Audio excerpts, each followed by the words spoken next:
Okay, first off, we have our phone volume. Then you want to plug your headset directly in here. Next, we have our line output volume. So you see that we have our left and our right outputs.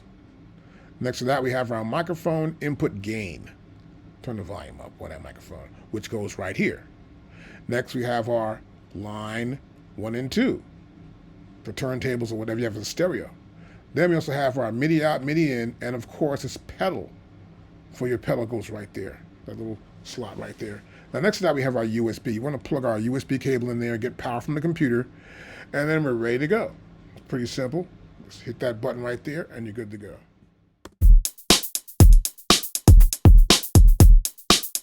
Blank. Here I have a blank project right here, and I've opened up Maschine, of course, and then we have our Maschine MK controller.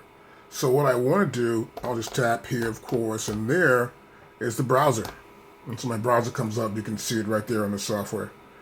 And here on the software, we can see that it says here, Maschine 2.5 library. And you can see that right here also as well. Now I can just look for what kind of libraries I have in here. Currently I've got the first Maschine library I ever had is in there too as well. And that's Maschine 1.8. Then I have 2.0, and then we have 2.5. So we've got a couple of libraries in here, and we can search for projects. Now you'll see here it says projects right there, right? And so projects are just already made up songs, or more or less just ideas made up into some sort of a sequence that you can play back. And so you can load in projects. And so there are different types of projects. Here we have this chromatic fire. I can turn this dial here, and now I'm here on chromatic fire right there.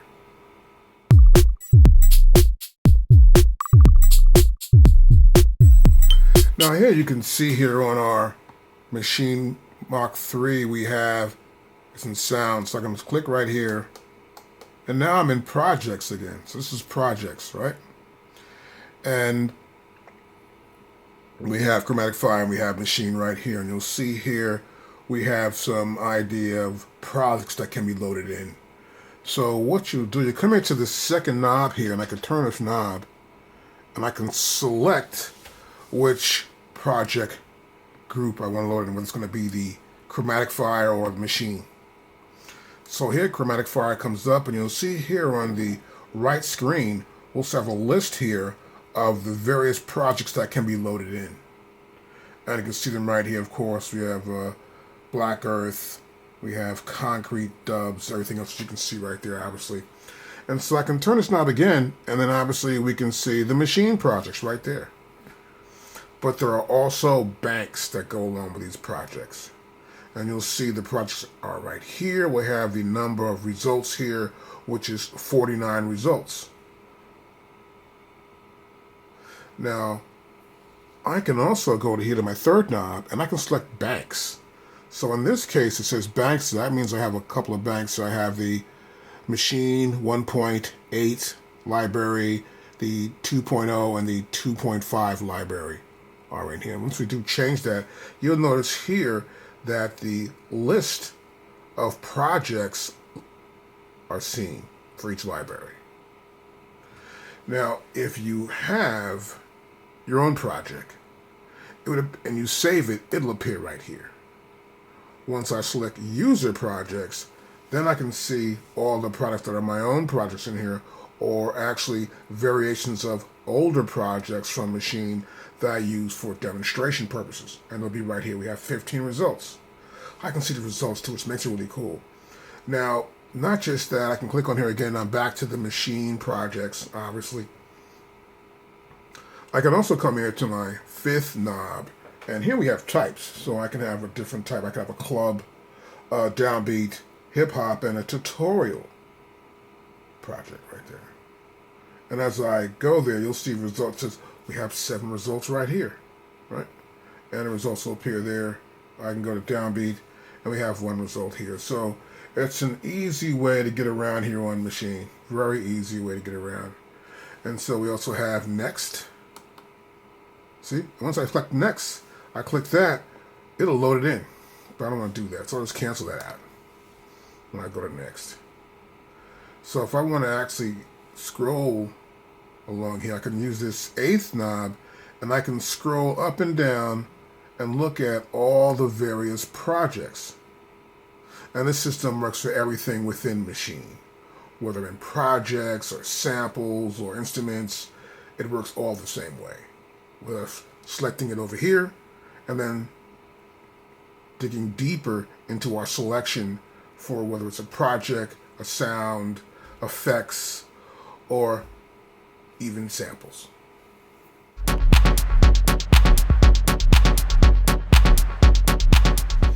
So we are in projects here, and I can go to my next setup here, which is right here, groups. We have groups right here. These are the various different groups we have. And we go to here, we have sounds. I can hear back sounds. So we have sounds. The reason we're hearing them back too, see the speaker right here, that speaker icon represents the same speaker icon you will see here at the bottom of our browser menu. I can control the audio level here, this little diamond right there, and this is my speaker icon. Now this will load in the sounds. If I want to load those sounds in, I can click on that, and every time I select a brand new sounds group, it'll load in. Now let's go back here to groups. Groups are kits, loops, MIDI, and multi effects. Now you'll see here, once I'm in groups, I want to probably select this here. And now I'm in Chromatic Fire, and we can see the groups that they have here, which we'll see here is Black Earth, Concrete Doves, again right here. These are particular groups. I'll turn this again, and now we're in Maschine. And these are groups. Now these groups here are all the groups. And this is starting off with, say, a drum kit right here. Now if I wanted to load this in, it's pretty simple. I'll just load it in. I can press load right here, and I would load that kit in.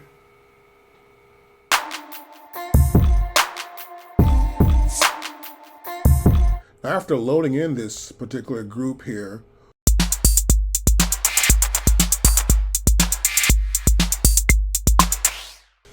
and we see we have sounds. All in our sound slots, they're all filled here. We can see the name of the sound, we can see the level, and we can see the panning right here for those sounds.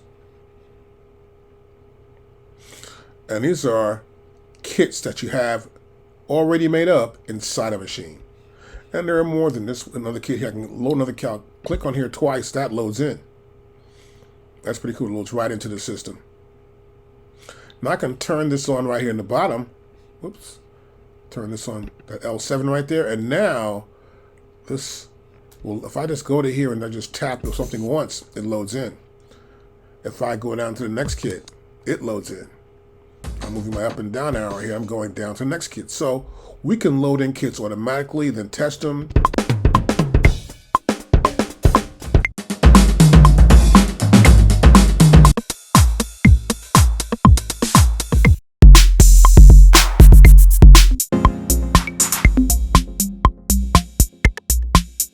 And it's pretty simple just to load the kits in.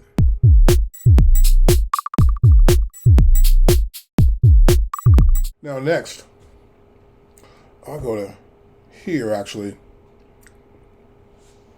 I'll see the banks, of course, are there, right? But if I come to here, I'll see different types of kits. There's loops, MIDI, and we have multi-effects. They're all right here. I have a sub, so there are subs as well here. You can see once I go to subs, we got loops. They appear here.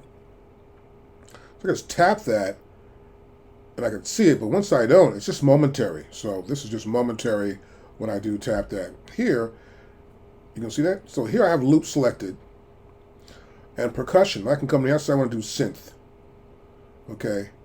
We got guitar also as well. I can see different guitar. Now I also see right here, we have the icon, of course, again for audio. So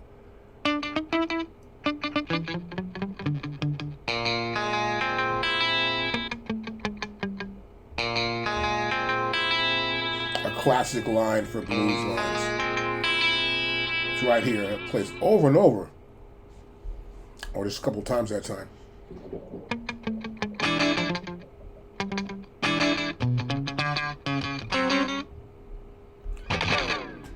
It's pretty cool. So, if I don't see anything, I come right here. I'll just tap that. Whoa, now I can see percussion again. Or I can come to here again and I can go to, let's say, I want to load some effects in. So it's all right here. I go back to kits again. And I say, okay, I want to find another kit. I want to listen to this drum kit. It's analog. Let's look for something else. Look for something that's like a drum synth kit right there, right? And then I have a list of all the drum synth kits here. We see 23 results. Turn my wheel here, my knob right there.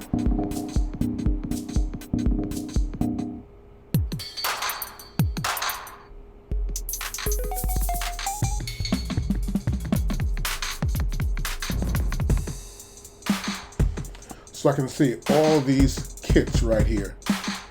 And this is just in groups. Now besides groups, there's other stuff, of course. I can come to here, I can get sounds, right? So you'll see here, we're in Maschine.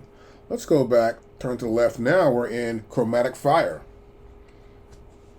So I have my icon here for audio's on.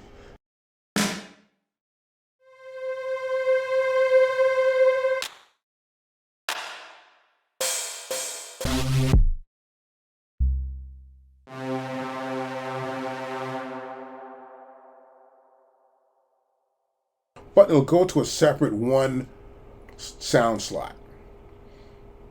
And so if you want to load it in, it will go to a separate single sound slot. Now, also, we have instruments. And you'll see I have a list of instruments I have here.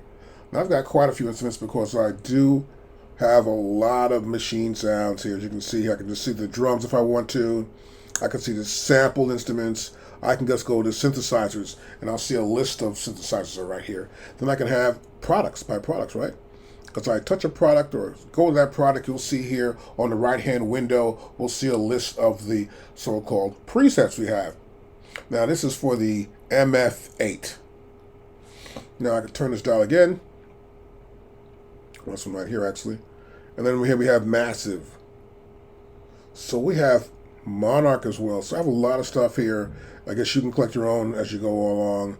And so I collect some sounds here, so I think it's important for me to have a lot of different sounds to deal with when actually creating music with my machine. And so I have a lot of different instruments right here.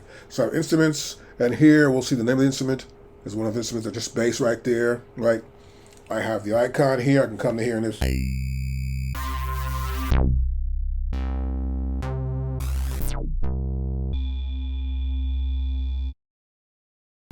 It's kind of cool for this bass sound right here, which is track 01 bass. Now next, we also have effects. I can pull an effect in, whether it's an absinthe, a driver, an enhanced EQ, FM8, guitar rig, machine effects. So there are quite a bit of effects that you can get or have. I have a bunch in this machine, so this has to deal with my software. I've had machines since the beginning, so it's quite cool to have. Now, with effects, you're not going to really hear any effects here. And so obviously, there's no icon here for audio. And then again, we have the next item, which is loops. We have loops here. I have loops here. I come here.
1, 2, 3.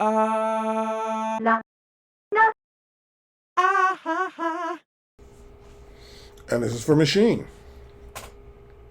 Go back to here, this is for Chromatic Fire. So it's obviously have a really huge library inside of Maschine.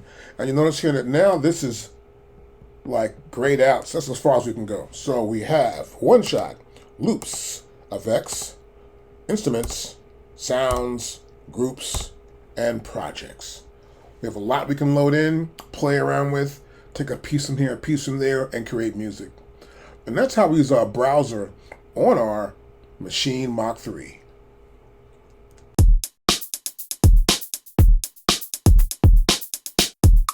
So I want to look at now the transport section, which is right here. We got play.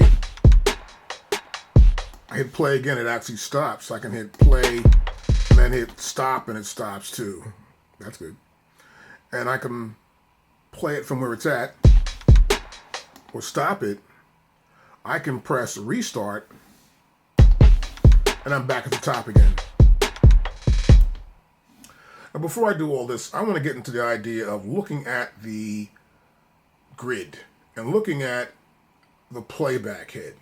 So the playback head is this white line that goes through it in the software. And it's this line right here that we see. And so to get there, it requires me to do shift and to hit variation. So I come to here, shift, and I'll hit variation.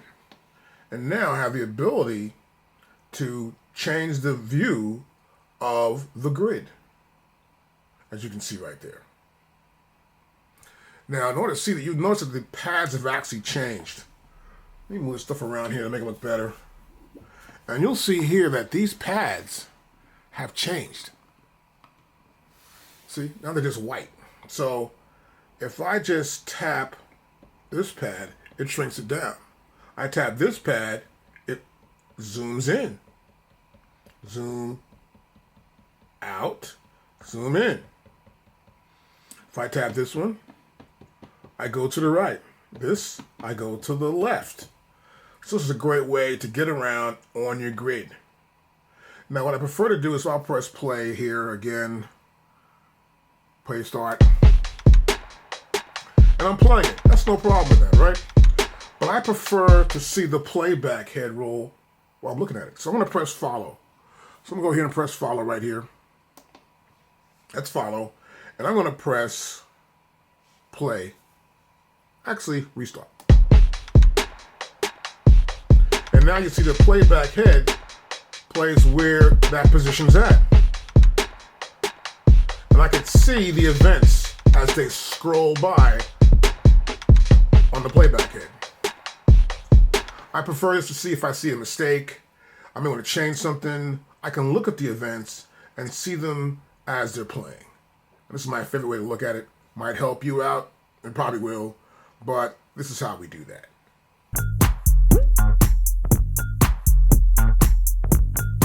So yeah, we have our transport here, of course.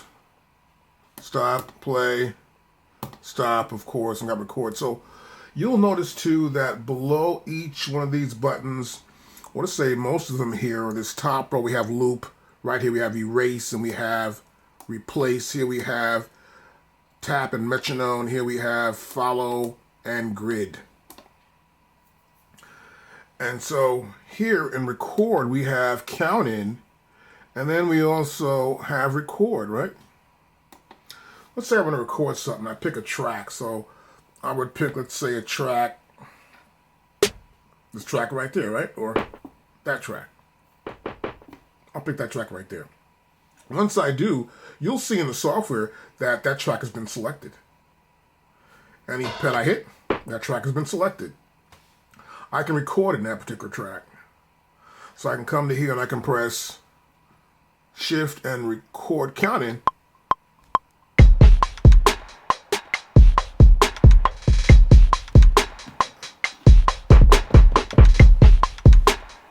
I just tapped it a little bit.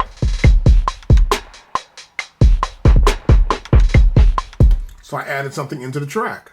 That's pretty simple stuff right there. Now, I don't like the way it looks, so I may come back here, go to shift, I may go to navigate again, and I pretty much want to just see the whole thing. There we go. I'll leave Shift and Navigate. Turn Navigate off right there. And now I see the entire track. I'll press Restart, play from the top again. And you'll see right here. So I added a little part in there to the track so I can record over this track. Now the beauty of it, I can come in here and press Shift and record. You get that click going on. I stop it, double before it starts to record or allow me the option to begin recording. Now you can control this too in the software. I can go right up here too where it says Machine, and then I'm going to look at the preferences, and I come right down to here, I'm in General, and you'll see here we have Enabled. So the click metronome is enabled. We have Auto Enable when recording. So I go and record, it automatically starts to click, right? I control the volume here. I'm going to control the volume here, up or down. The time signature of my click is going to be quarter note. And then the length is going to be 1 bar. But I can change that. I can go to 2 bars. I come to here. That's 2 bars I got there, right? And then I can press close. And now I'm going to press Shift and record. 2, 2, 3, now. So I can get 2 bars in. That's how easy that works. So by pressing Shift, I'm allowed to do that. Now, I can turn it off quickly, like that. I can come in here and just press record and play. And it plays anywhere within the sequence, you can see. And I can record anywhere in the sequence now. I go back to the top again. I went back to the top, I press restart. I'm still in the recording where I can record something. So I can overdub, add on to something, like the new part I added is still there, but I can add something to it as well. And stop that like that. So I can overdub onto a track both ways, whether I want to start from the beginning or anywhere else in the track. And so we also have here, we have loop. So the loop function works, as you can see it here at the top here with this song mode here for the arrange view right here. At scene 1, we have just this one kit going on right here. And so what I'm doing here is just looping it over and over. And I can also come in here, you'll see above, that's the metronome, right there, that's the metronome right there, right? So I can play it back from the top. Turn it off.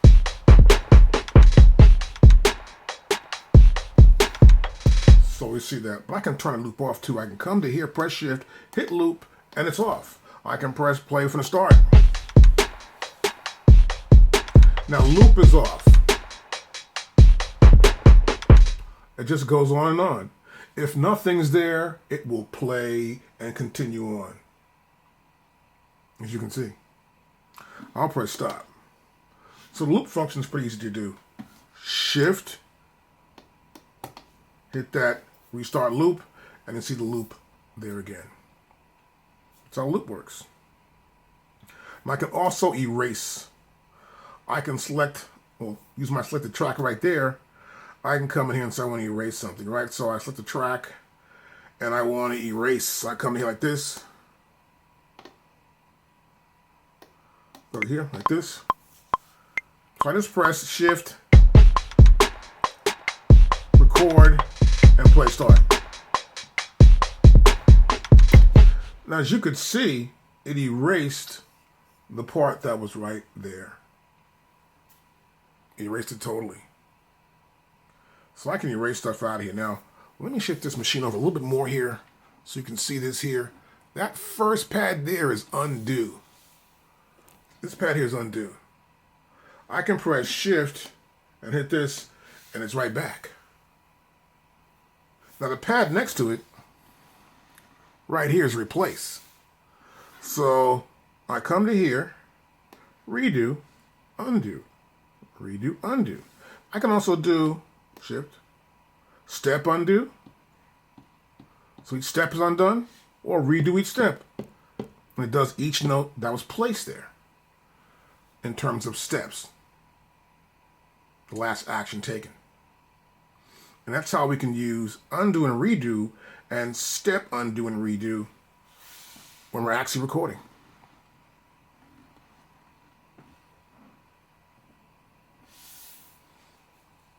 Now we also have tap tempo.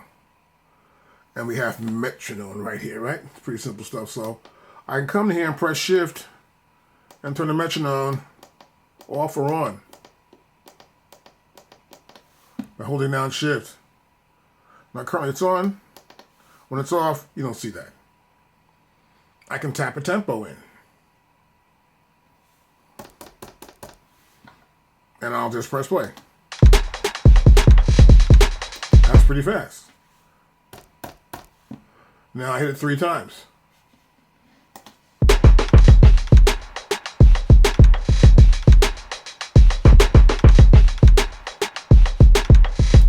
So I can change the tempo quite quickly by just tapping right here. Now this is all based on the software. If I tap it 2 times, 3 times, or 4 times, I can set those parameters in preferences.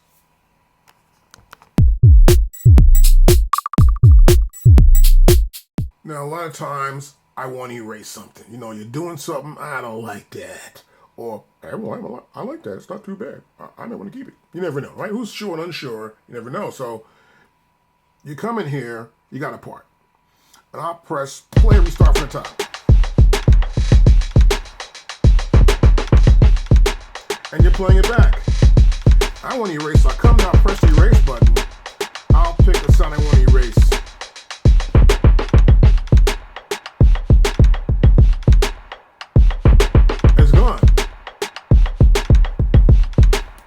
I can erase something by just pressing erase and holding that particular pad down. No need to press record. I want to bring it back. I'm just going to press shift and undo, and it's back there. I can see it again inside the grid. I can even come in here. I'm pressing from, let's say, the top. So again, I'm going to get rid of one part. I'll press erase at the pad.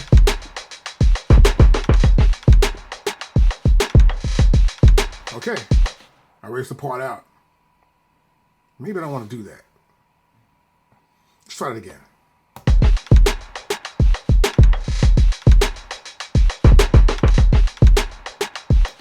Let's undo. I'll press shift and undo. And they're all back again, right back where they should be.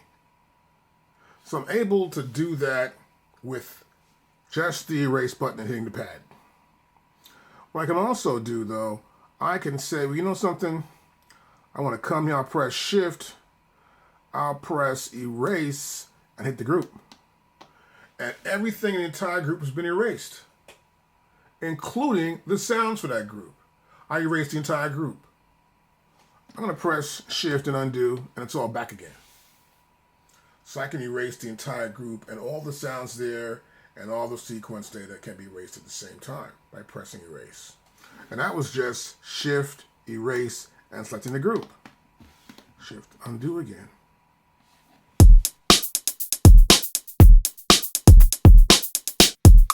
Now I can also come to here, and let's say I want to get rid of more than what I've got here. I may want to get rid of some stuff in the entire group, so I'll press erase and go to the group here. I'm erasing events within that track.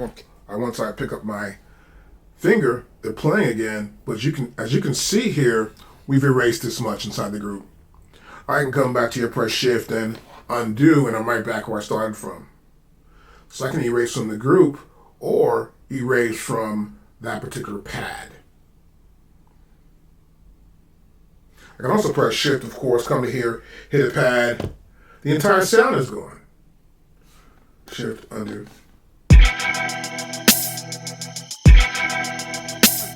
Now what I like to do when dealing with my Maschine MK3 is to get a nice grid view. And I'll press shift here and I'll hit grid, and then I get this grid view going on that I can look at and change the elements of that grid. A wider view, if I press down shift and I press follow, you'll see the screen has changed. And this is the screen for grid. I'll lift my hands off though, it doesn't stay there. So to do this, I'll just press shift, follow, and I want to lock it in, so I'm going to click right there. You see this turn the grid right there. And now it's locked in.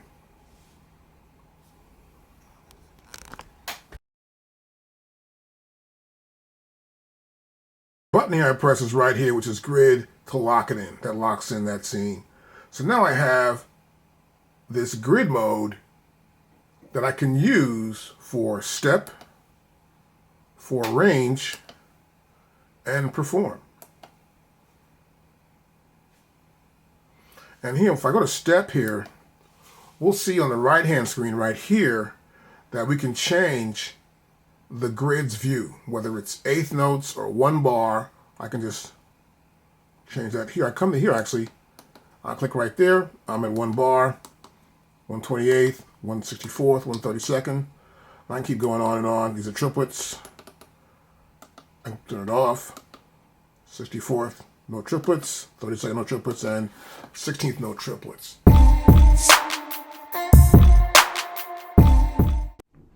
Okay, so I can change this grid view, and to do such a thing, I'm going to come here and sort of widen this view out so you can see it here. I may even just get rid of the browser section right there, and we can really see it now. Let's get it so stretch it out. There you go. And now we can see our view of this grid right here. And we're in step, as you can see, this is step right here. And now I can come to here and turn to quarter notes. That's half, and then this is a whole bar. I come to here, it's 120, but I come to here, you can see the lines here become more complicated, right? That's 64ths. And that's less, that's 32nd rather. Then we have 16th notes. So I'm actually changing this grid value. And you'll see it here. You'll see it here at the bottom, right there, as I change these values.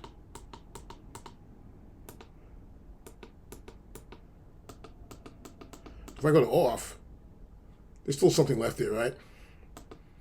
But you really can't tell it. So I can come back to here and do that too as well. And now I'm back at eighth notes. So we can change our grid value, and that's just for here in our pattern mode, and that's through step.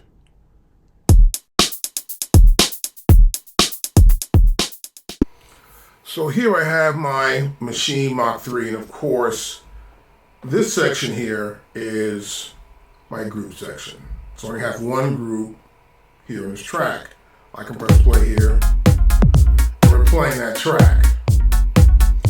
And as these lights blink, those particular instruments are blinking because they're being played.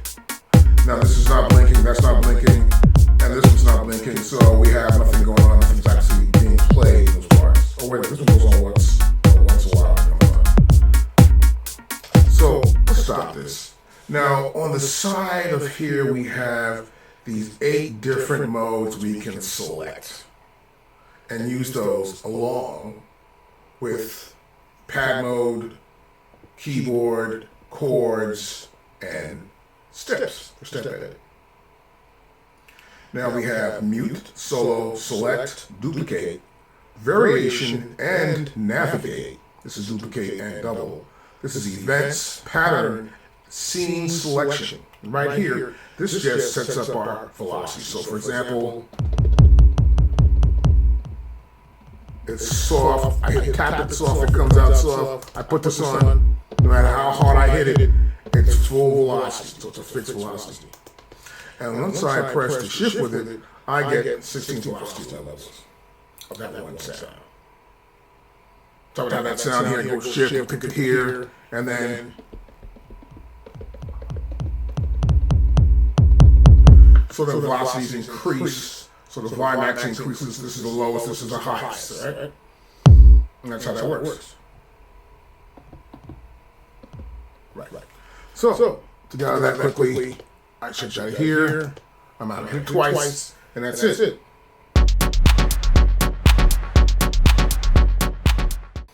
Okay, so we have our pads here, and we've got our modes. This mode here is the mute mode. So I can come to here and just play this track. And I hit mute here, I have the ability to mute something on mute. I can mute these pads. They're all muted out. I lift that up, then it's all muted. And we hear nothing here. I go back to mute here.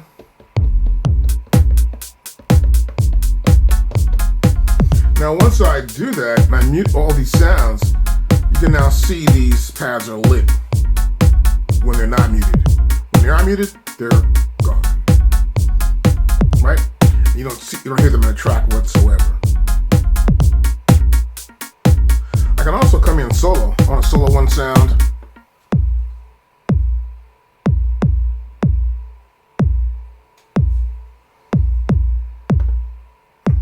Here comes solo, hit it. That's how it works. So I just hit this, mute, select my mute sounds, come out of it. Those sounds are gone. Go ahead and mute again, they're back in. Stop that. Now that's mute and solo. And that's how they work here on our machine. But also, we can see more from the display.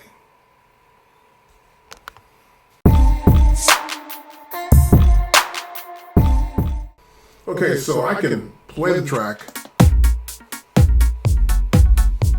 and we'll see here, if I go to mute mode, I'm in mute right now, those sounds are just muting out.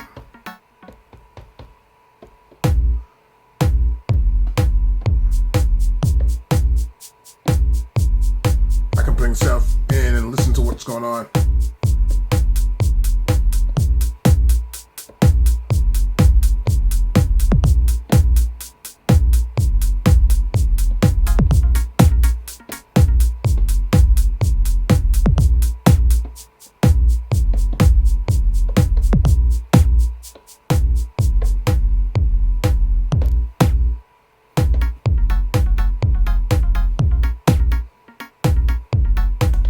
And you'll also notice that some pads that are lit lightly, these 4 here and these 3 here, those are not muted. So I can come back in here and bring them back in, and you'll see the same graphic here as it works for the pads here. So it's a great way to see the entire graphic. I can select all or none. Select all or select none. I'm still in mute. Oh, look at that. So I can just put them on like that. Select all, select none. Pretty simple.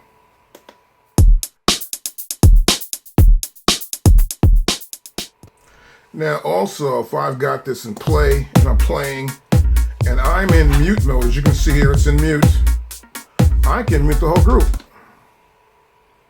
So I can mute the pads, all the pads, 1 or 2 pads at a time, a group of pads, or I can also mute the entire group in the mute mode. Let's stop this. We'll go back here to mute, turn mute off. Now because it's locked in, we can go anywhere with it. So I have this is locked in too for solo. And I can press play from here, and then I've got solo. So I can pick that sound to the solo right there.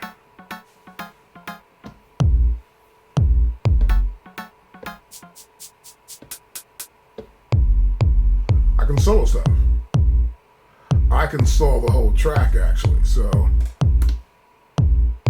see, nothing else is playing, so it doesn't make a difference, right?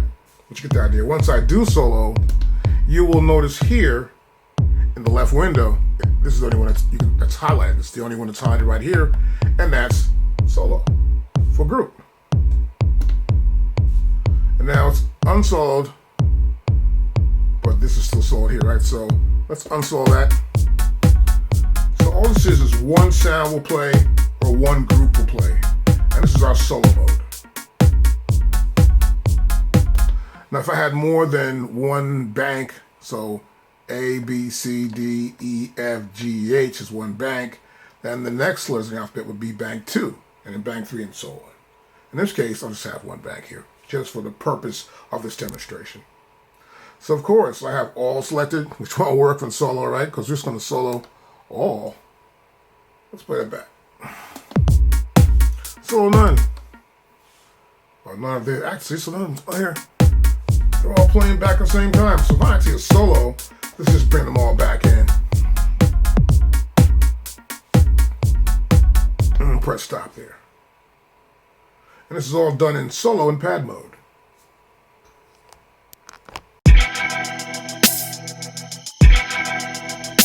Now as I press the mute button down, you'll see here in our displays on the Maschine MK3 that we have the group selected here. And here, I can mute the whole group actually, right? I mute the whole group right there. But here you'll see we have all the sounds here as well. These are all the pads, the sound slots. So I can just tap a pad and I can mute stuff out, as you saw earlier. And this is just what you'll see on the machine when you actually do select the mute mode. Now I'll take my finger off of mute, and now we're back to the regular mode I have here where I keep it in plug-in mode. Plug-in right here, so I can see when I hit a pad, what's on that pad, what kind of effects are there. Look at my pads, get some idea what to do. Now also, I do solo, and now you'll see this is the solo section. So I can only solo one thing. So let's say if I press play here, and we're doing this play thing, I come here, I press one sound, I go to solo, press one sound, just that one sound is solo. So I'll hold this down and see. Let's say this one's solo. Well, this one here is solo. That one sound soloed. I'm holding the solo button down. I hit it again. We're rolling. Now that works fine and dandy, but the problem is I have to hold down this mute button and solo button. Now before, like when I did with the grid and I press shift and press grid, I push down this button right here to lock it in. Let's say, for example, I'm in mute. I want to lock it in experiment, we'll say. So I can come to here, lock that in. I release my finger from mute, and there you go. We're locked in. I can go to solo. You can see here I'm in solo. I'll lock this in. Now we're in solo. I can press the mute button. I'm in mute. I press the solo button. I'm in solo. This way I can lock in the modes. I can press select. Press this, lock in select. I can press duplicate, lock in duplicate, or double. I can press events, lock in events. I can press pattern, lock in pattern, press scene selection, and lock in scene selection. And I can even go back and forth anywhere. There's mute, there's solo, there's events, there's pattern, there's scene selection, there's variation. So we can shift to anywhere. Any one of these modes, it makes it much more easier when we're locked in here to get back and forth.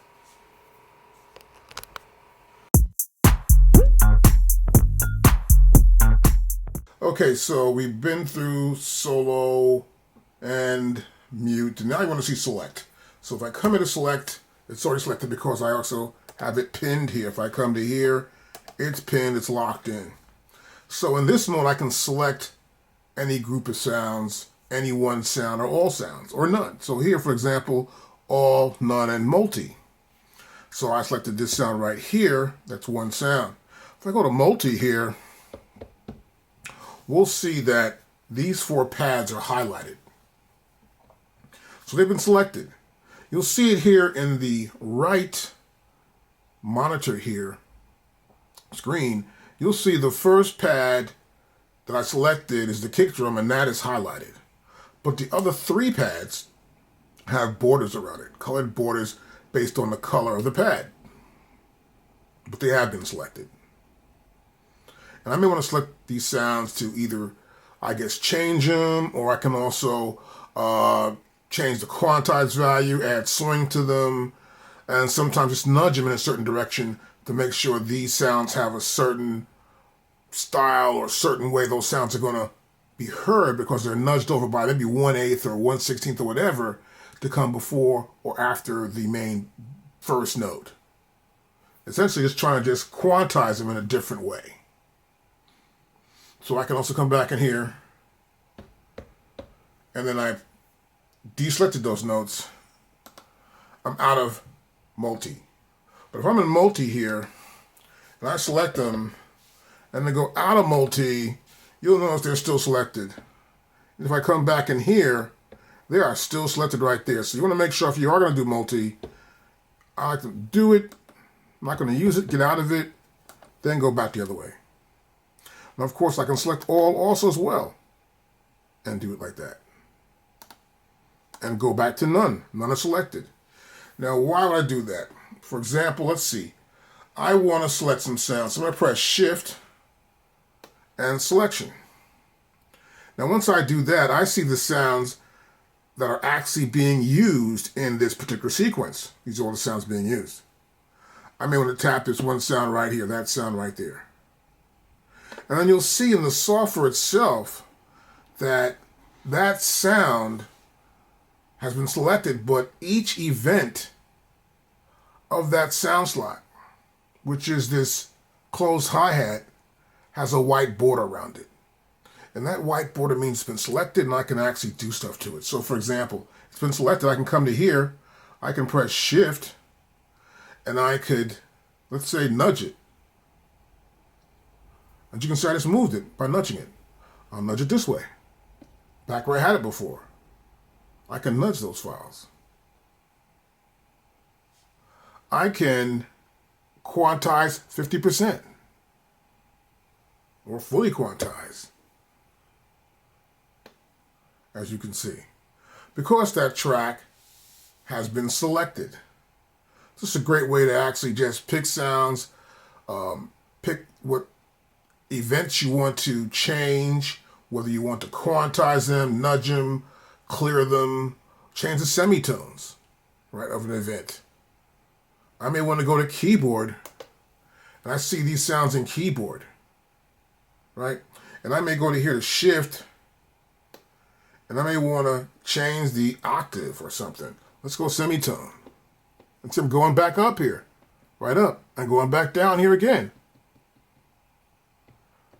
My main note is middle C, but I can change the semitone value of any sound in the sound slot once I do that.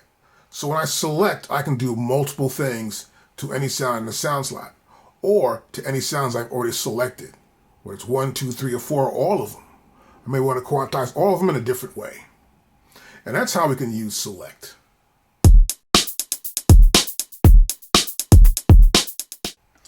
Now next, I want to look at duplicate. I click duplicate, it's on because I pinned it already.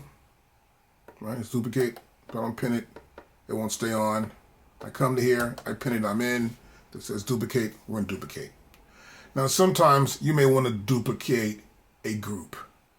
You may have a group of drums and you want to duplicate them again and do something else with them so you can compare the two different patterns. So the duplicate is already on. I can hit that there, and now you see this is blinking. This light right here is blinking. And so since it's blinking, I can go to anywhere. Let's go back to here. Duplicate, it's on. And now you can see that I've duplicated it right here in B. I can hit this on, hit that on, it's on now. I can duplicate it again. So you can't go to this. I gotta select the sound, a track here. Can't go, so I have to duplicate it again and then go to like, can't do that. So you can only do it to the closest key. So here, and that's quick. See that? That's blinking here, that's on. This is blinking here, that's ready. So it tells you, look, if you want to put it someplace, you can only put it at the most available key, which is the one after the next one. Put it here, put it here, put it there. I've got them everywhere. I duplicated like 7 times. They're everywhere. To get rid of it, it's pretty simple. I'll press Shift, 1, 2, 3, 4, 5, 6, 7. And I'm back to that one pattern playing by itself. Now this is cool when I want to make 2 different sort of like patterns or something and compare them, play them together all at once. So I can see which one I like. Turn one off, turn the other one on, rather than going back and forth between patterns. I may just want to go back and forth between different groups and change some sounds then. That can happen. Now also, I can duplicate anything, pretty much a track. So let's say I got the kick drum right here, right? This kick drum right here, and now it's blinking. That thing is, look, it's blinking like that. Okay, I want to put it someplace where nothing's at. So let me see. I want to put it right here in the back. Boom, right there. I put that kick drum. That's a kick drum 2 now. And it's the same kick drum. I can move sounds anywhere. So if I had multiple groups, I wanted to move, pick from someplace else, then put a new sound there, I can copy everything, all the elements, then hear it back, and then I'm able to change that one sound there. Let's press Shift and press Undo. And it's back to where it was. Now also what I can do, I can double up the sequence. So let's see, I'm going to press Shift, go to Variations, actually using Navigate here, and I can sort of like shrink down this whole track here. So I zoomed in, zoomed down a little bit like that, right? And this is that one track. Then I can come to here, stop that, I can go to here to duplicate, I'll press Shift and double. I just doubled it. I'll do it again, I'll double it again, press Shift and double it again. I've doubled it again. And you can see actually in the software here, where you see it says New Project, you'll see that the loop has changed, and now we're like 8 bars. So the original was just 2. And I've doubled it a couple times, 3 times actually, and then we have this 8 bars. So you can double up any sequence, which is kind of cool. I can come in here, press Shift, Undo, Undo, and I'm right there.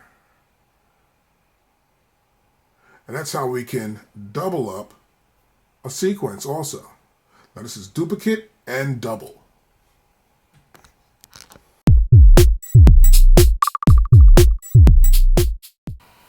Now next I want to talk about this Note Repeat button right here. All right, tap that button there and we're in Note Repeat.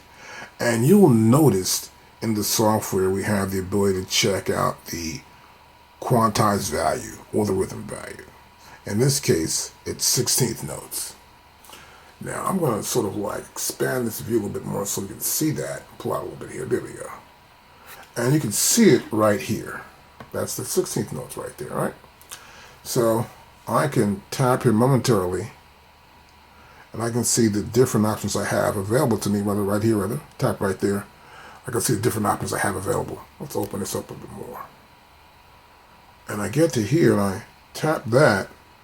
I can see the different quantized values I have available to me right there, which is kind of cool.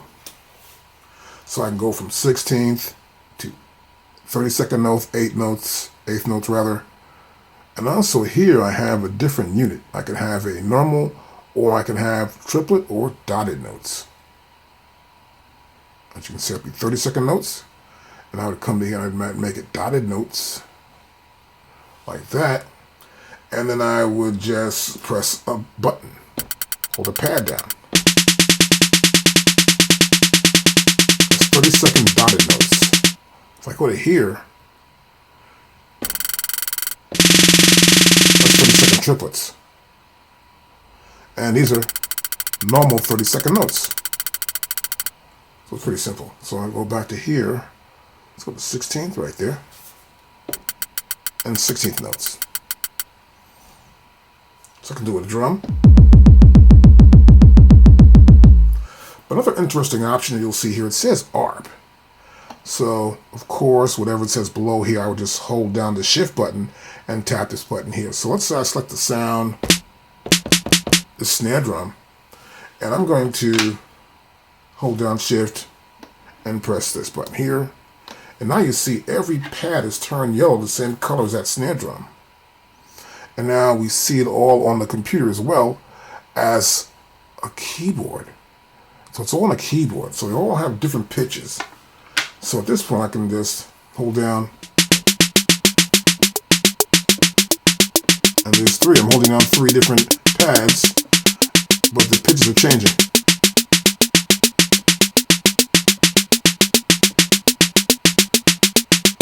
And it's playing the same pad at different pitches. And you'll notice too as well right here, the keyboard button is lit. So that means this one sound has been stretched out over keyboard range. Now, let's go back here to pad, and you'll see that pad just here. So when I actually do change it to ARP, and I'm in a drum program, we'll say here, of course, the last sound struck will be that sound that will be used for the arpeggiation. Now I've got the sound here, which of course is going to be an instrument. I'll go to here to D-Bank. and nothing's going on here. So I'm in debank. I'm going to press shift and then press this here. And now you'll notice that debank now went from pad to keyboard mode. And I can press this play start. And let's say I want to do something like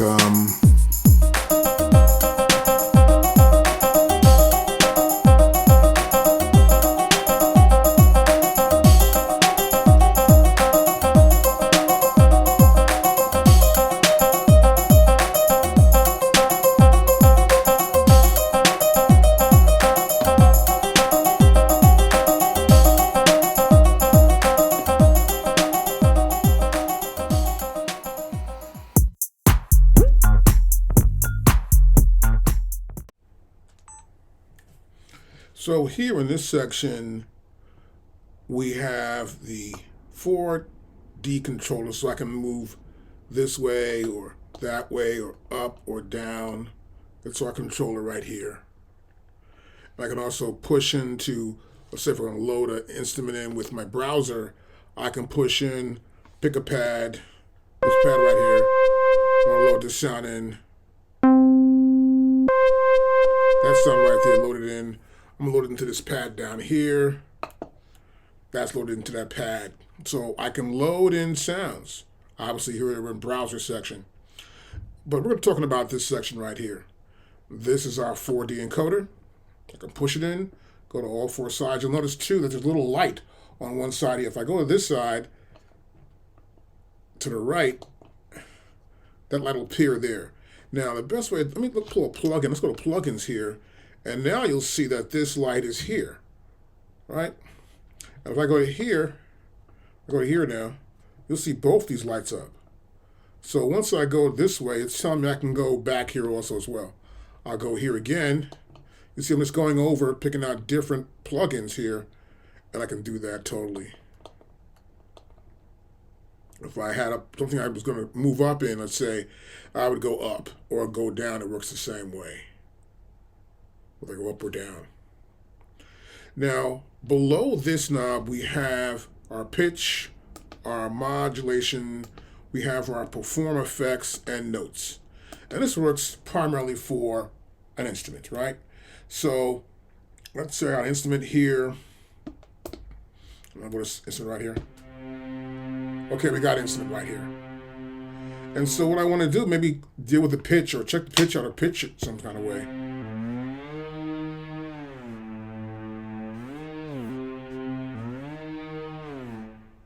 So I can go up or down in the pitch.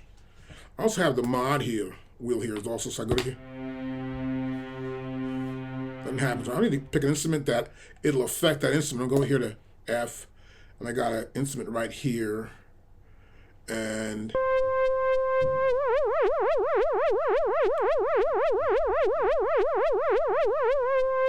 that's my mod. Here's perform effect. So let's say I want to add an effect to a particular sound. I'm going to go back here to this string sound. I may want to add an effect to that. So I'm going to press shift. As you can see right here, it says effect select. In order to do that, I need to press shift, then press this here, and there. Now we have this effect, and it's on this group. So I've added this perform effect. It's on this group, and this group is the string sound I have. So now I can just take this and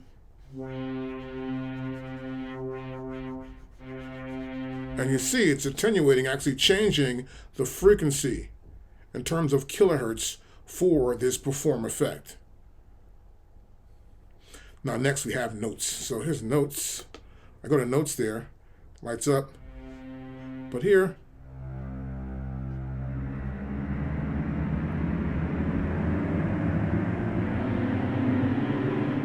and you'll see here, of course, these pads are changing because I'm hitting the various notes to go up here.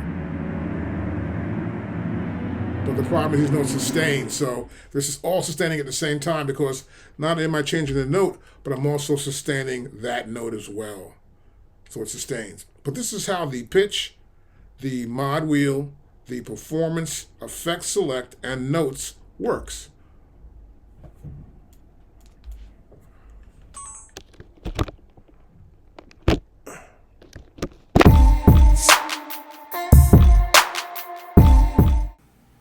So this is our 4-directional encoder. So I can go in 4 directions, up and down, left and right. And I can also push it in. So I'm here on mixer mode. You see it's in mixer right here. And you'll see in the software as well. Let's press play start.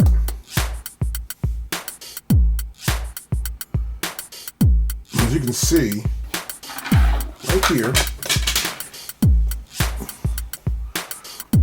this is our drum beat right here.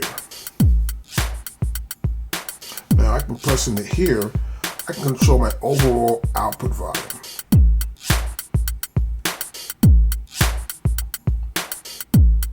But it doesn't affect this single track here, which represents the group. So this is group A, B, C, D, and E. Now you notice that this is highlighted, which is A. I can push the encoder over to the right. Now we've highlighted B. Here's C, here's D, and here's E. It's the same thing on the software, you notice that. So I'll go back to the left, but what I want to show you right now, you'll see there's different lights here. There's a light to the right, light to the left, light down, and no light up. So that means I can go to here. B, and then there's A. Now once I get to A, you'll notice here this light has disappeared. That's as far as I can go. I can still go down, I can go to the left. Now if I go to here, I see the group, but I want to see the sounds in that group. There's 16 different slots, so I'll push the encoder down, push it to the bottom, and now you'll see here, you can see sound slots 9 through 16. So I'm going to move my encoder over and push it over to the left. Several times here, there's 9, and now I can see 8. Sound slot 8, 7, 6, 5, and so on. So I get a kick drum right here. I'm on a kick drum right here. Now I want to turn off this volume right here. And as I do, notice here at the bottom here it says 1R, 2R. This is for panning. I can push this in again now, and now you'll see the fader level for volume. I can bring it down here, and as I bring it down, you can barely hear it. So I can control the volume of each individual sound slot. Not just the volume, but also the panning. Now you notice now that we have a light on top and a light to the right.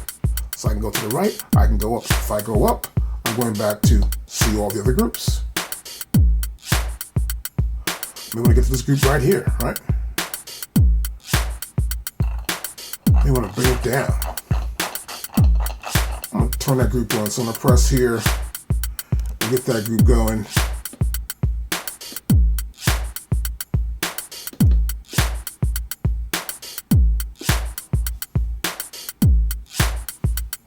I'm going to turn this up.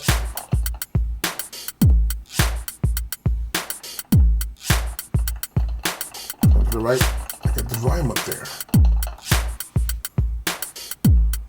My other group is right here, which is this D group right there. Let's stop this. So you can see I can use my encoder in either direction. What makes it so cool is that the ability to actually control anything. I can turn on the volume, turn it up, adjust the panning. I can go to any sound slot and to any group. So this 4D encoder, 4-directional encoder knob and button work great.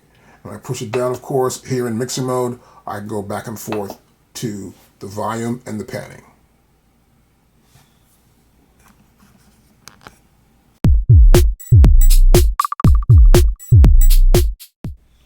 Okay, so now I'm going to be in a range. So in a range here, I press the range button here, and we're in ideas. So to switch back and forth between ideas and song form, I would press shift down here. Press arrange. Once the range is lit, I press shift, and you'll see that ideas is right here. Song is right here. So I want to be in ideas view. So here in ideas view, you'll see we have scenes. And this is all based off of each group. So when you're working with a group, you may want to create patterns. Particularly for drum patterns. Verse, chorus, bridge, or whatever. And you may have synth parts or keyboard parts or strings or bass, whatever. And you may want to have a different pattern for each part. That's what this represents right here, that you can see in the software too as well. So this is scene 1. But below here you'll see this is a group. I have 5 groups, so 1, 2, 3, 4, 5. And the name of those groups appears right here as well. Now I can press play start here, and we can hear that playing back. And so here, as you can see here, this is scene 4. The only pattern that's highlighted is pattern number 1. I can turn this data wheel here, or this wheel right here. So underneath each one of these scenes, we have knobs. So we have 8 knobs here, right? So I'm gonna go to knob number 3.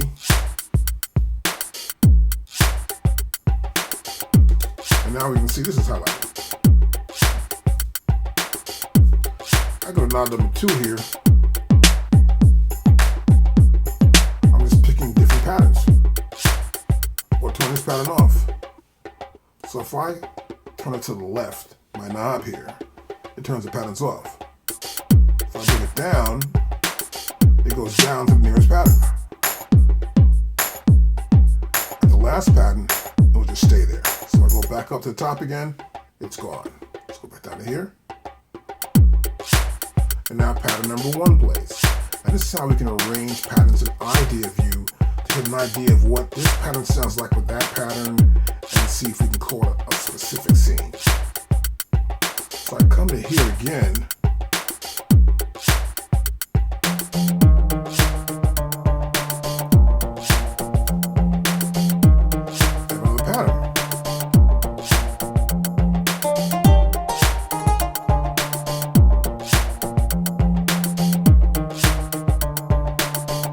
Turn it off.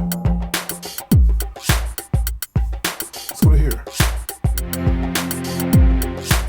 So I have different patterns going on here. I'm pulling it out. Let's put stop.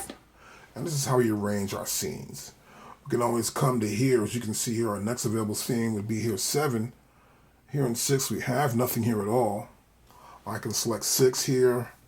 And I can say, well, I want to find the right scenes I want to use, or the right patterns I want to use for that scene. I would just come to here and say I go up to here. That would be the pattern for that scene. Then I'll use here, number 3. That's a pattern for that scene. And I'll use the strings right there. And now if I press play start, see, those sounds will play for the new scene I just created. And that's how we can create scenes using our Maschine MK3.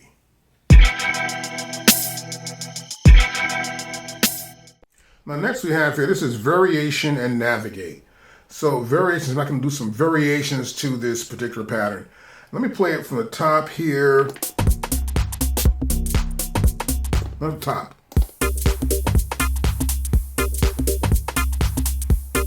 Let's select the loop here. I'll just do this.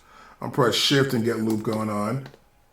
And then what I want to do probably is just get this loop to look right. So I'm going to go in here into the software, extend this out, grab this loop here and sort of bring it down just to those bars right there. And I want to deal with this one area right here, right? So then, let's say I want to navigate to, I'll press shift and navigate. And so now, as you can see, going to the right, going back to the left here, and I want to zoom in here. There you go, I'm zooming in on that one loop I got going on there. See that? I just zoomed in. And that's navigate. So this is navigating the arrange view. This part on the bottom is navigating the pattern view. That's what I'm using navigating. But now, I just want to use a range, rather variations. So here I'm back in variations now, and we have this particular sequence going on. I'll play it from the top. Okay, playing it from the top is pretty cool. Stop that. And now what I want to do is probably change some of these variations. So I can come to here, I can change the velocity. I can bring the velocity down a lot more than that. I can shift it ahead or behind. But in this case, the percentage is just up, right? So I'm going to do 10% up in time shifting a little bit. Then I'll apply it. I just applied that. Now I'm going to press play, start.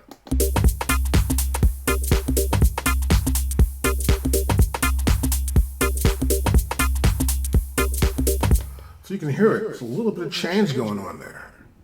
In the terms of velocity, the velocity high and low, and then we have our little shift going. So next, I want to look at events. These are events here. Now we can see it in two screens here. I'll smooth this a little bit so we can see everything here. There we go. So now we can see we have events. Now here in events, I can hit a pad, and that pad is selected, and all its events are selected. You can see it right here. And then here, we see the pattern. Now we've got follow on as well, so if I press play, start, you see the playback head going back here. Here's the fourth. I'll press stop here.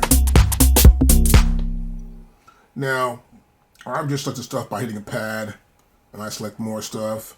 I'm selecting, but so I keep selecting stuff and it keeps adding it to it. Everything I select is being added. And you can tell there's a white border around it, of course. It's been selected.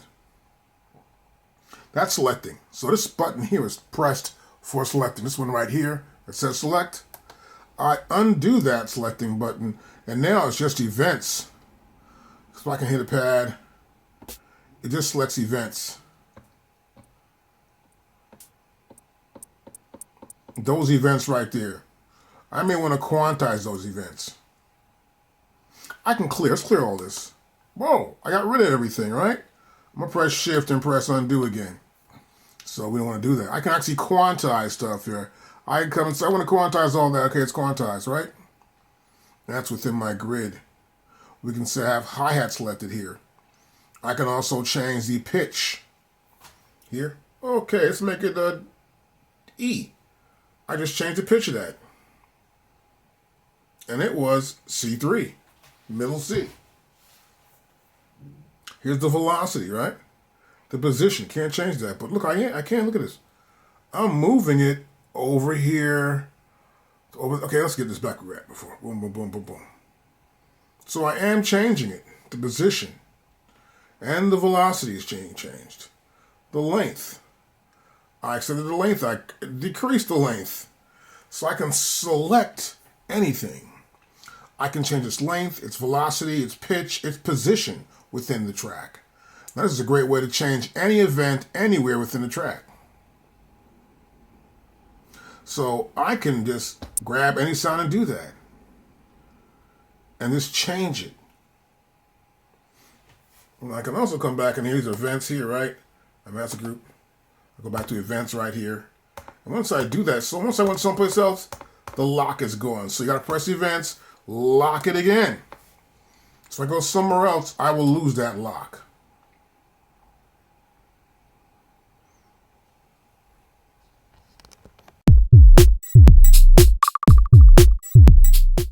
Now I am in scene selection. So a scene will be a group of sequences from different groups that play as a scene. Let's play from start, the top, stop. That's at the top. It started from here. So let's go back to top. I got to press that first pad. Stop. Now you heard that. It played a little bit there. We got an idea of what that is. Now you'll see here in scene selection right here, you'll see that this is section. Section 1, Scene 1, the length is 2 bars. All right, that's that scene right there. I'll hit pad number 2. That's scene 2. The length is auto. It's position 2, and it's scene 2. So the pads, as you see here, I'm hitting the pads. This is the same as me hitting the pads. I just hit pad 6. I'm going to hit pad 5. It's pad 4. I hit a pad. That scene selected. I'll press play, and it plays from right where that's at. So we're playing right from that part of the sequence. Now, sometimes you want to change the sequence. So I can always go, with 4 right here, I can change to a different sequence. I'll turn the knob right, just tap it momentarily, and it'll give me the idea of how many scenes I have available to me. And obviously I already know it's got 4. That's 4. I've got 6 rather. So I can make it that 5. Right? And now that's become scene 5. I'll play from where it's at here. Okay, that's scene 5. So now we're going to go backwards again. I'm going to go back to 4. And we're back at 4 again. And you'll see this says 4 right there. So I can pick any scene and put it where I want to put it at within this song form. Let's say I want to create a scene. Okay, so here I have scene 4 selected. I want to create a scene. I want to add them maybe to the end or something. I can press create. What happens is that it puts it right after the scene I have right here already. I'm trying to create a scene. The software believes you want to put it right there. So be aware of that. I'll press shift and I'll press pad 1 to undo that. But if I want to do that, I come to here, I want to add an extra sequence there. But I might just duplicate. I'll press duplicate right here. And once I do, you'll see this is scene 6, and scene 6 duplicate again, which is my 7th position. You can see right here is the 7th position. So I can scroll amongst positions by using this knob right here. I want to go to position number or section number 7, position 7, for scene number 6, which is a copy. I can turn this dial here and change the length. It's 5. It was 4. And see, it says scene 61. In reality, it's scene 6, and that's the first copy of it. But it says 61 here. So be aware of that when you do see this like that. That's important to realize. I got it here. I can set to auto length. It's back to auto length. That's auto length for that point right there.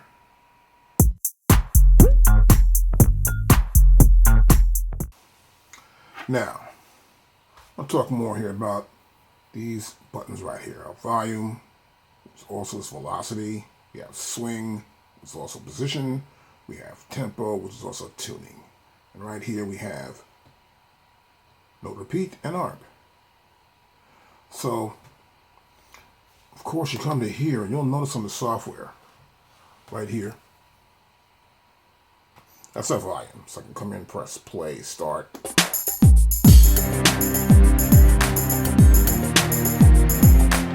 And so we have our volume control there, right? I can come to here. Let's say I want to turn off some of the items here. I'm going to go press shift and turn off a couple of things here. Let's hear back the drums.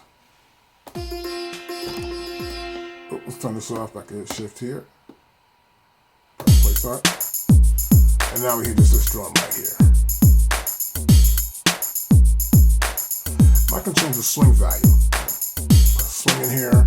You notice in the software. Let's go to right over here. It says swing, and that's at 15%. Oh, turn it up. That's 100%. That's 90, that's 80 something. There's 100% right there.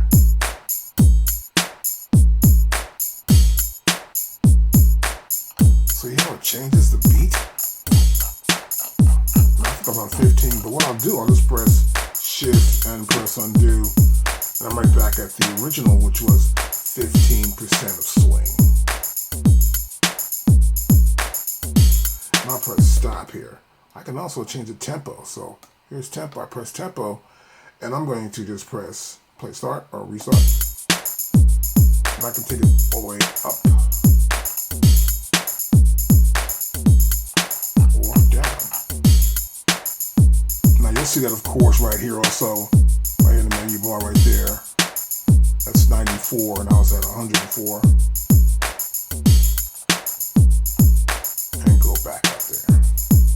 We'll put a stop.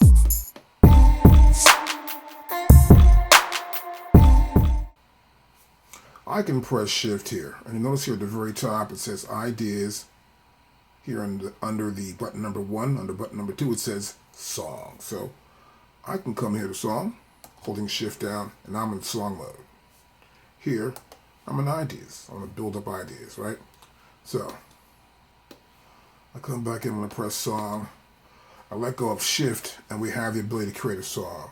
So some parts are already here. It's going to explain what the buttons actually do.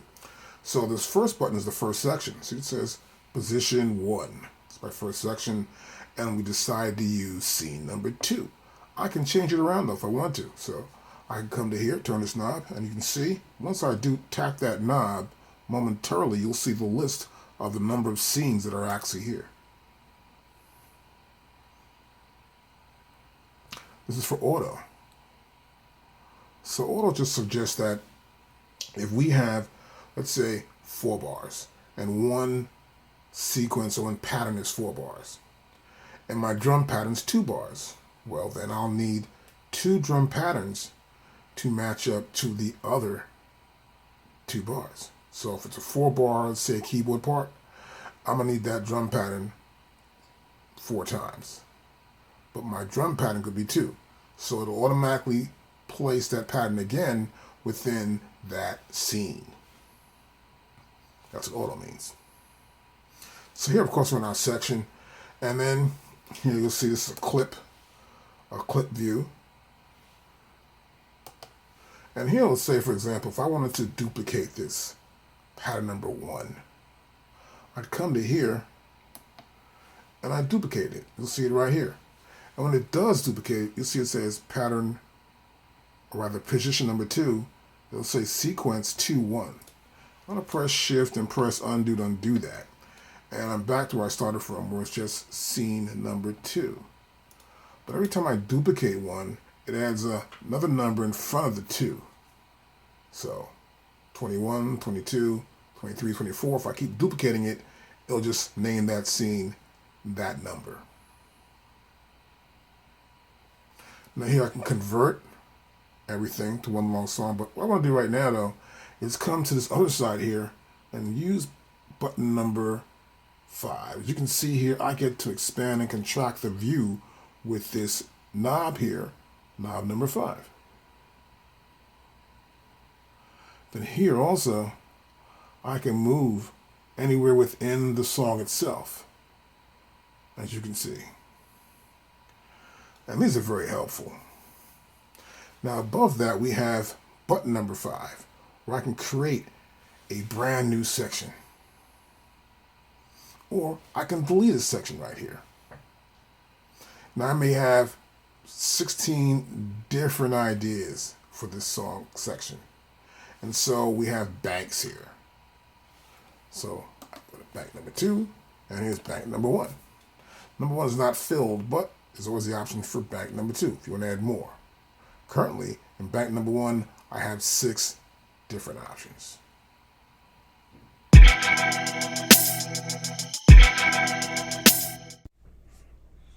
Okay, so now I'm going to be in arrange. So go to arrange here. I press the arrange button here, and we're in ideas. So to switch back and forth between ideas and song form, I would press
Okay, so now I'm in pattern mode. I got pattern selected.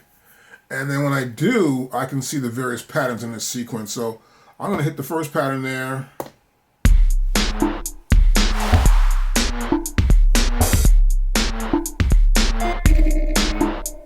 That first pattern's playing. Now I have a second pattern right here. I'm going to hit the second pad. So in patterns, you can just check your patterns out. It's a cool way to do it, actually. And I can stop it here. You know, I may want to double this pattern. And so I can double it. So let me do one thing here first. I'm going to go back to navigate. I'm going to press Shift and then press the navigate button here. And I want to sort of like zoom in. There you go. I want to zoom in on this thing here. And then I can press pattern again. I'm back in pattern here. And now what I want to do is I may want to double it. Boom. I just doubled it again. So you can always double anywhere, right? I just double that whole sequence up for that one pattern. Let's undo that. So here I'm in pattern mode. I got pattern selected here, and I have pattern, we have clip, we can double the pattern, duplicate, whatever, you know, and I can select which patterns I have. So I have a pattern here, that's pad number 1, pad number 2, and pad number 3. 3 different patterns. I'll press play start. I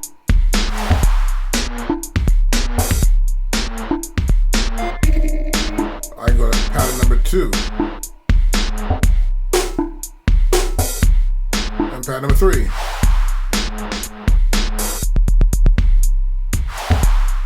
Back to pattern number 1. Now, this is a great way to actually do it. You can select your pattern, see what you like, what you don't like. I can even stay in here and maybe add something to a pattern. See, the pattern sounds pretty good. So I may just take pattern number 2, or it's pattern number 3 actually here. And then I can go back to leave pattern here, go back to my sequence here, look at it, see the events for it, right? And then I may want to add something to this. I may want to add that sound there. So I can add anything I want to add. I can also quantize here and edit. Go back to pattern again, and I can hit that pattern back. Now I can also create a brand new pattern. I'm going to hit pad number 4, and now we have pattern number 4. Now obviously you can see here it's blank, right? I mean, if I press play, I can't actually play the pads because the pads are just like you see it here. These first 4 pads are patterns. I'd have to leave this and press stop. I may go back to events here, and then I may just press play and record.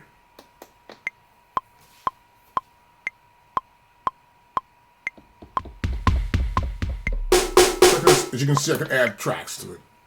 I can add something to that sequence, make up something, play it back. Okay, we don't want that. But I go back to pattern here. If I don't want it, it's selected. I can delete it. It's gone. To create, I can just say I want to create 5 more patterns. I want to delete those. And I got my regular patterns right there. So it's pretty simple stuff. If I have a bunch of them, I can go to the next bank. If I have 16 patterns already, I would just click here and go to the next bank. But since there's nothing here, there's no need to.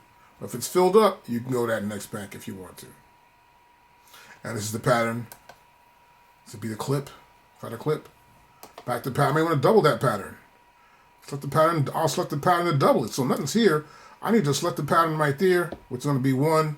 I hit the pad, and now I can double that pattern up. I can press shift and undo that, of course. But it's pretty simple here with pattern. You can see here the position of the pattern is 1, where it starts at, right? I can start it from 2 if I want to. Leave it at 1. This is start. This is the length of that pattern. I can decrease the length of the pattern down to 1 bar. Or I can keep it at 4. Now you see here, there's a 1, 2, like a half. That means I go to the next page. So what I would do, I'd press this little button right here, I go to the next page for pattern, and this is color, default, right? If I turn this dial here, we can see a different color. Let's say I come to here, I get this color here. I want to select a different color. I like that color right there, we'll say. And so now that pattern's orange. This will change the color of the pattern. So when you see it again, you'll see it here. That color just changed. Let's go to blue. And now this is blue right here. So I can change the color of the pattern.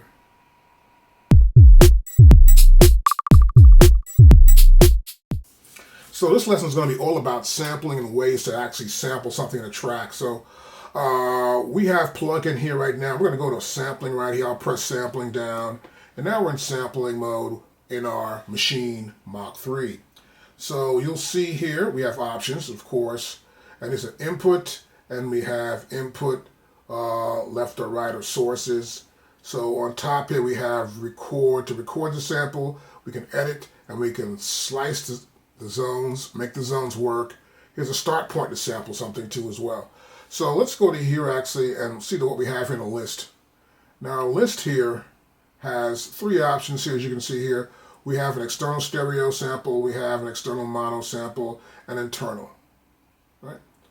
Now I can also come to here and I can select internally what I want to sample. In this case, let's say I want to sample this drum beat, which is group number B. So this is group B. I get my input here to be group B, and this is the source. So as you can see here, we have the ability to sample that. So I'm going to press play start.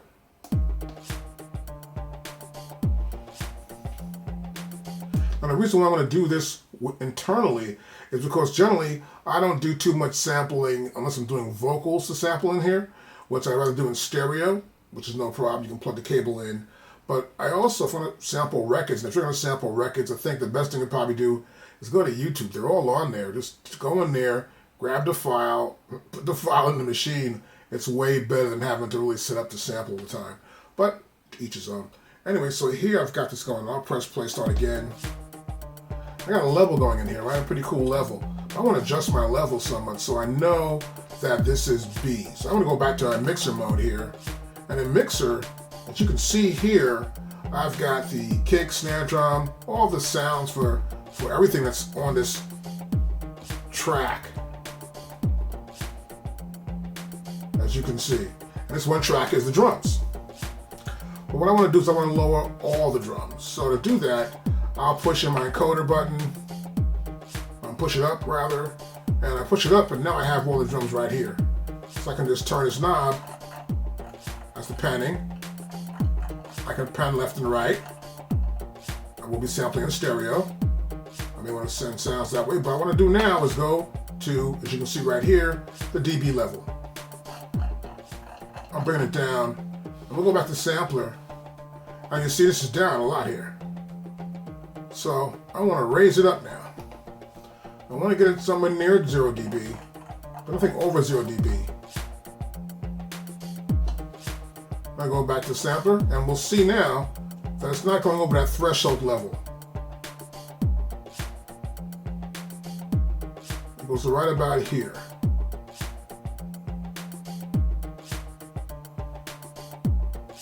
Okay, that's not too bad. So next what I want to do is I want to sample it. I'll press stop. Look out here, sampling. But before I do that, I want to find a place where I want to put the sample. So here I have groups, of course, but some groups don't have anything. As I can see here from the computer, 4 is empty. So I go to 4 here, it's pretty much empty. I select this sound. Oh, it's a sound there. So I'm going to go right here where there's no sound at all, which is B in group F. So that sample will go right there. So now I go back to sampling again here. I'll press restart. Restart's good. Now I press stop.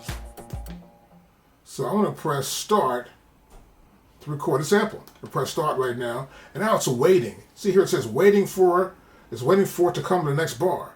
I just need to press start here from the top, and see, it started sampling. Okay, let's stop that. So it sampled just one bar of it.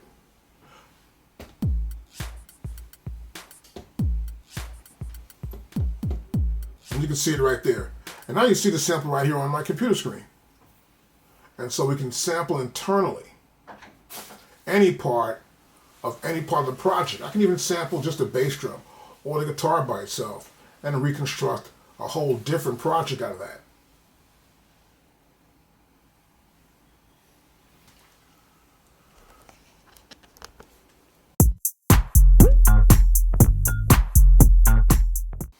So as you can see, we can sync and sample in. Now that was just one bar I did right there. And you'll notice here I go back to pages. The first page is input, and the input here I'm using is input B. But my second page is recording mode. So I tap this here, we can go through detect. That means detect the signal coming in. We can sync it up, which means it'll sync to the internal clock, and then we can loop the actual sample we're taking in. So here, this is set to one bar. I can set it to 2 or 4 bars, whatever, right here. So let's try 2 bars here. And I have one take already. That's this take right here, as you can see. That's on this pad.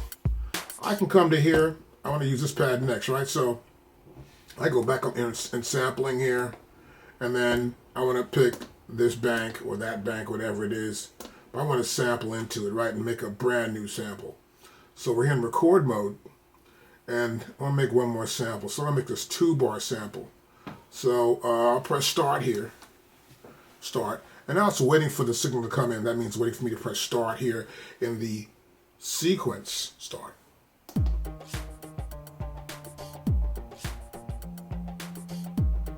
And it stopped.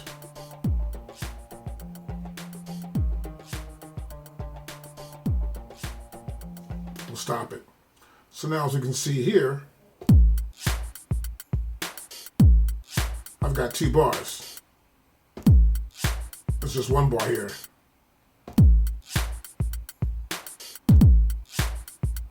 Now you can see as I go back and forth, I have 2 takes here. So the grayed out take you see right here, this grayed out one is not being played. And on the computer, you'll see that's grayed out too under the sample. So here, I hit this one, it does that, it plays that sample, and it plays this one.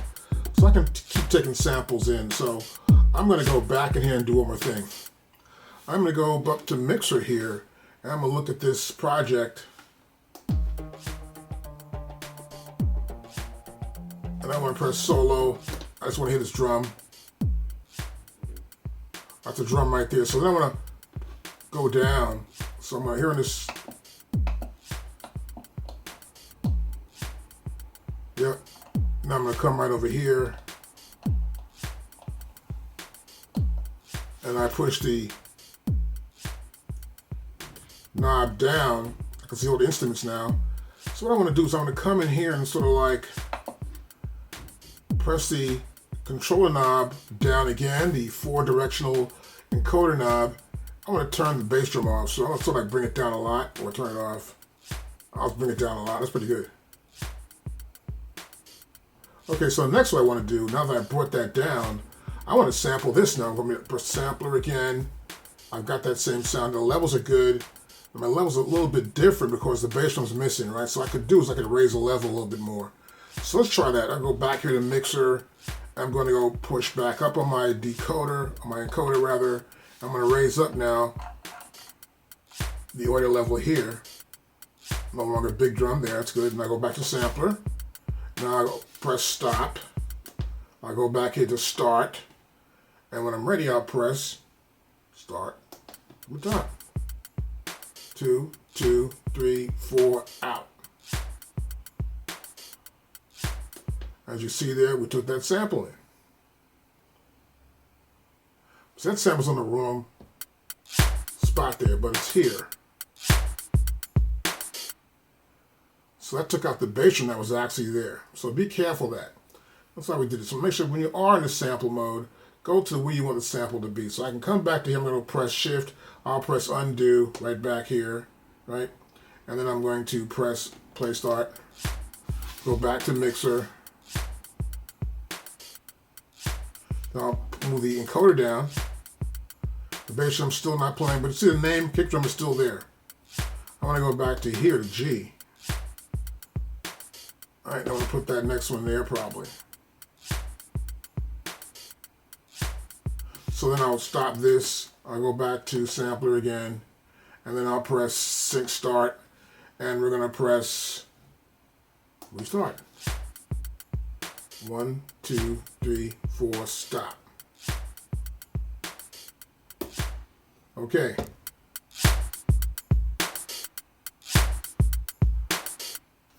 Now if I go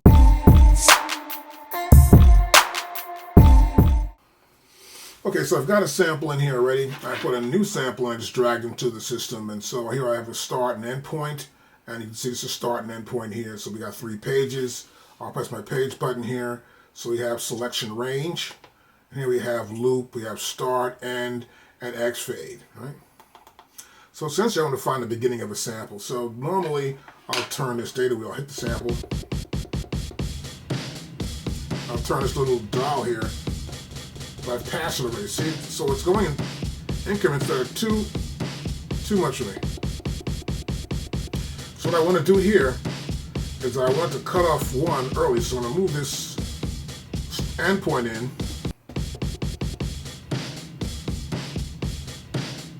And I place the end there, right? So I'm going to move this endpoint a little bit more.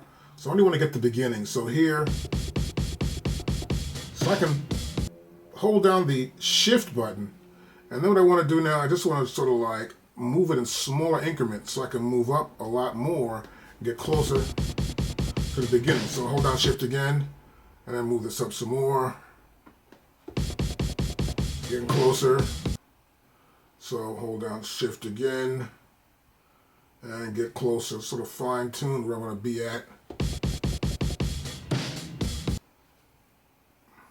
Now once I get really close to it, I don't know if I'm right on it, so I think it's probably more than this. Okay, that's not bad. So I get up to here. I know it's 7, 8 something here, right? So I can go back to here, for example. Right about, try 8. Get it close. I'll hold shift again. Now I want to get maybe close to 10. Yeah, close to 10,000. So I'm going to turn this with just the way it is. I'm going to get to right about 10,000 here. Oops, it's 15. We don't want that. Right about here.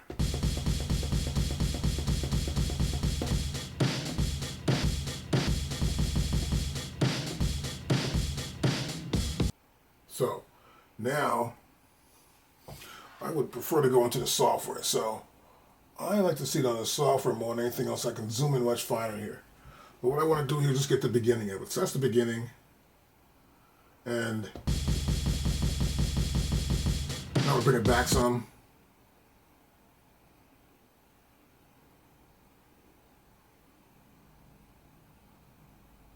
I'll go to there and I want to get some end. So I'm going to get a little bit of the end here. And what I want to do, I want to truncate this sample. I'm going to get just enough of it I want to use. So I get the beginning up here a little bit more. And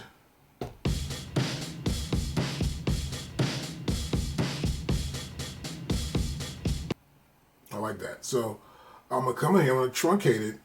Now I can truncate it, which means I cut off the beginning that I'm not using in the end. And as you can see here, this gray area would leave. And whatever I have in the beginning I'm not using would leave too. So it's truncating it down to this one size. Now I can go also normalize it, make it louder. I can reverse the sample. I can fade in. I can fade out. This region would fade out, begin with fade in. That's to fix any problems. This is a silence. I can silence a section. I can cut. I can copy a section. So sometimes I want to keep the entire sample range and just copy a section and make a brand new section. Now to do that, we'll just go here and I go to apply. And what happens, let's go to apply. And there we go, we get a brand new section right here. Now, but what I want to do here, first of all, is go back to truncate. And look at this here. And see if I like it.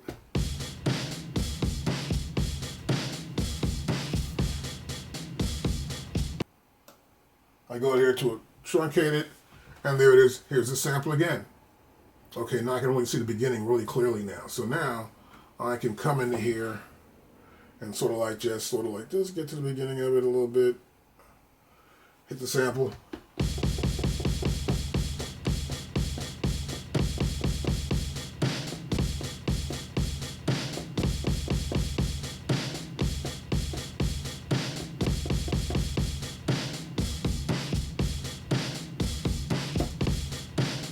So I get a little bit more. So I'll press shift a little bit more to the top. I'm just hitting it to get the beginning of the sample. That's the size of my sample right there.